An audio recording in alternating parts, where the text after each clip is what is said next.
continuation of my chapter demand. So today my topic is determinants of market demand. पिछले video में मैंने individual demand की determinants या factors के बारे में बताया था, तो आज मैं डिटरमिनेंट्स ऑफ मार्केट डिमांड के बारे में थोड़ा इस टॉपिक को डिस्कस करना चाहती हूँ। तो सबसे पहला डिटरमिनेंट्स मार्केट डिमांड का है population. As you know that when we are talking about market, when we are referring the market, that means market is huge in size. तो huge in size market को बनाता कौन है? Huge in size market को population बनाता है, यानी उस लोकेलिटी में, उस मार्केट एरिया के अगल बगल रहने वाले लोग बनाते हैं. तो सबसे बड़ा बात है कि जब आप मार्केट डिमांड के बारे में बात करते हो तो आपका सबसे प्राइम फैक्टर होता है पॉपुलेशन, यानी लोग क्या पसंद कर रहे हैं, लोग किस प्रकार का डिमांड क्रिएट कर रहे हैं.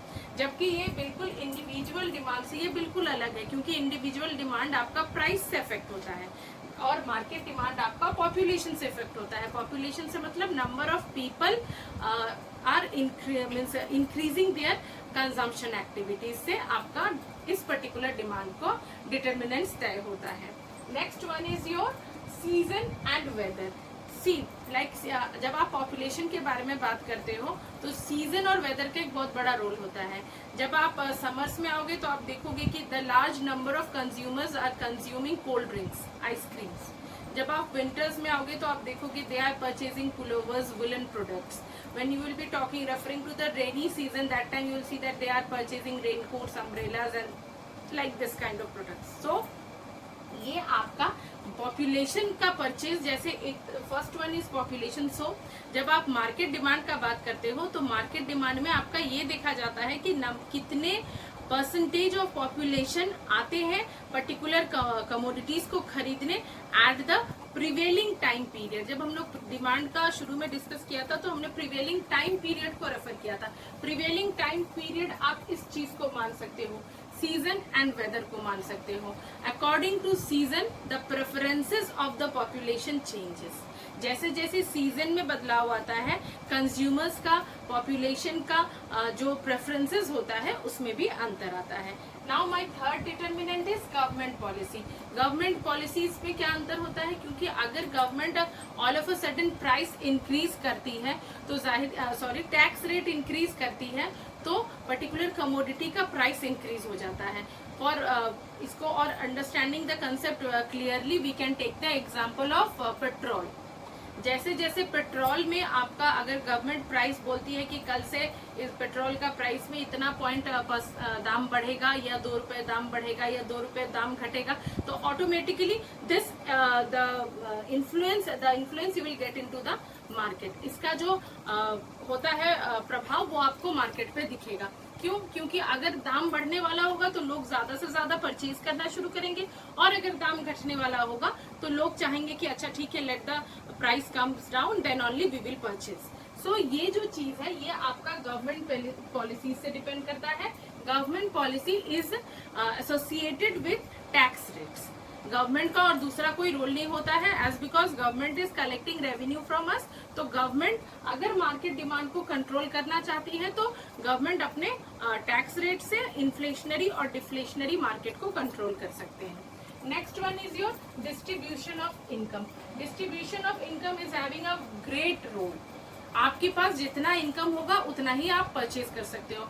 Suppose your shop is in the rural areas, so there the income distribution is not equivalent to the city areas or urban areas. So what will be the what will happen then, उस particular market में क्या होगा कि आपका जो product consumption है वो बाकी जगह से, सिटी या अर्बन एरिया से, वो उस पर प्रभाव पड़ेगा. Your distribution of income is the main matter. I think in any of the scenario if you don't have the money income you will not be able to consume the product. So distribution of income also plays a vital role in determining the market demands. Likewise, and the last one which is the state of business. State of business, just now I have told you here that government policy. What is the role of government policy? I said government wants to take revenue from us, so at inflationary situation it increases the tax rate, and at deflationary situation it reduces the tax rate. तो ये जो increase और decrease, ये जो inflation और deflation का बात हम कर रहे हैं, this is known as boom and recession. तो ये जो रिसेशन और बूम का पीरियड होता है, जब हाईली मार्केट का रेट बहुत ज्यादा चल रहा है, इन्फ्लेशनरी सिचुएशन चल रहा है, डिस्ट्रीब्यूशन ऑफ इनकम काफी अच्छा है, पॉपुलेशन रेट भी अच्छा है, सीजन और वेदर सब फेवरेबल है, तब आपका उस पर्टिकुलर मार्केट में गवर्नमेंट का अगर देख रहा है गवर्नमेंट की काफी बहुत इन्फ्लेशनरी रेट में चल रहा है मार्केट, तो सरकार क्या करती है, अपने टैक्स रेट में चेंज करती है. तो इस वजह से क्या होता है कि जैसे टैक्स रेट इंक्रीज हो जाता है या फिर टैक्स रेट को जैसे बढ़ाया जाता है, तो ऑटोमेटिकली इसका प्राइस जो है, कमोडिटी का प्राइस जो है वो शॉपकीपर या सेलर इंक्रीज करना शुरू करते हैं. तो हमने एक कॉमन सा लॉजिक पढ़ा है, चाहे वो मार्केट डिमांड हो या इंडिविजुअल डिमांड हो, if there is increase in price there will be decrease in demand. तो ये जो लॉजिक है ये सबके लिए चलता है. तो I think this determinants part is clear to you all. ये पर्टिकुलर जो एक बार मैं फिर से रिपीट कर देती हूँ, डिटर्मिनेंट्स ऑफ मार्केट डिमांड जो है वो 5 है.